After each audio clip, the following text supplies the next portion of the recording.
Hey viewers, কেনে আছে আপোনালোক? মই আজি আপোনালোকৰ বাবে top 2 real ghost cotton camera video' আনিছোঁ য'ত তেওঁলোকে দাবী কৰে যে তেওঁলোকে সঁচা ভূতক আবদ্ধ কৰিছে নিজৰ কেমেৰাত। এই ভিডিঅ'টো ষ্টাৰ্ট কৰাৰ আগতে যিসকলে মোৰ ভিডিঅ'টো চাই আছে তেওঁলোকক মই ক'বলৈ বিচাৰিছোঁ প্লিজ চেনেলটো ছাবস্ক্ৰাইব কৰি দিব লগতে বেল আইকনটো প্ৰেছ কৰি দিব। কাৰণ মই এনেকুৱা হৰৰ ভিডিঅ' মোৰ চেনেলত আনিয়ে থাকোঁ। তেনেহ'লে কোনো সময় নষ্ট নকৰি ভিডিঅ'টো ষ্টাৰ্ট কৰোঁ। বন্ধুসকল আপোনালোকে এই ভিডিঅ'ত দেখিবলৈ পাব যে দুটা হাজবেণ্ড ৱাইফে তেওঁলোকৰ ঘৰত ঘটি থকা পেৰানৰ্মেল ঘটনাবোৰ নিজৰ কেমেৰাত ৰেকৰ্ড কৰি আছে। তেওঁলোকেও এইটো কথাবোৰ অজ্ঞাত আছিল যে তেওঁলোকৰ লগত এনেকুৱা এটা ঘটনা ঘটিব পাৰে। আপোনালোকে নিজেই চাওক বন্ধুসকল ভিডিঅ'টো, তেতিয়া আপোনালোকে নিজেই গম পাব কি ঘটিল তেওঁলোকৰ লগত।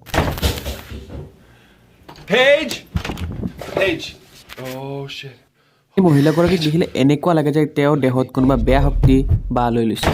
তেওঁলোকে দাবী কৰে যে এই ভিডিঅ'টো 100% সত্য। আপোনালোকে কি ভাবে বন্ধুসকল, এইটো সত্য নে তেওঁলোকে পাব্লিচিটিৰ বাবে কৰা এটা ধেমালি? মোৰ কমেণ্টত জনাব। এই ভিডিঅ'ত তাই ভনীয়েকেও তাইৰ ওপৰত হাঁহি নিজৰ দুজনী ছোৱালী আপুনি বহুত ছ'চিয়েল মিডিয়াত দেখিবলৈ পাব, কিন্তু ইয়াৰে কোনো উত্তৰ নহ'ল যে তাইৰ পিছত থকা ছোৱালীজনীয়ে বহুত ভয় খাইছিল। ময়ো এই ভিডিঅ'টো বহুত নজৰ দি চালোঁ, কিন্তু মোক কাকোৱে দেখা নাপালোঁ হয় পাকঘৰটোত কোন আছিল। আপোনালোকে যদি দেখা পায় ভিডিঅ'টো সম্পূৰ্ণ চাওক, দেখা পায় যদি মোক কমেণ্টত জনাব।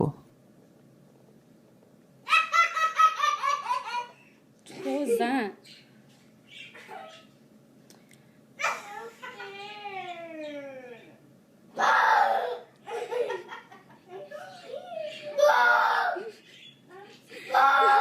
What are you doing? Oh, what, Nani? Look at me. What are you scared of? The fish? Oh, the fish died. What? Angel's sleeping already. It's raining, girls.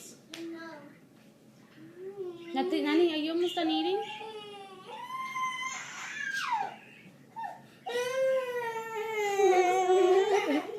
Look at me. Look at me. Look at me. Turn around. Turn around. Turn around. But you gotta listen to me. Turn around. Look at me. What's the matter?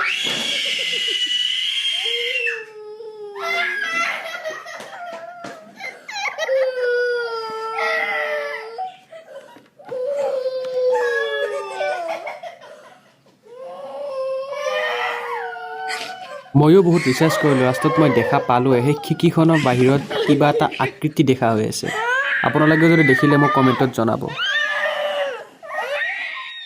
তেন্তে কেনে লাগিলে আজি ভিডিঅ'টো বন্ধুসকল? ভাল লাগিলে like কৰিব, share কৰিব আৰু চেনেলটো ছাবস্ক্ৰাইব কৰিব। আৰু যদি এনেকুৱা ভিডিঅ' আপোনালোকে বিচাৰে মোক কমেণ্টত জনাব।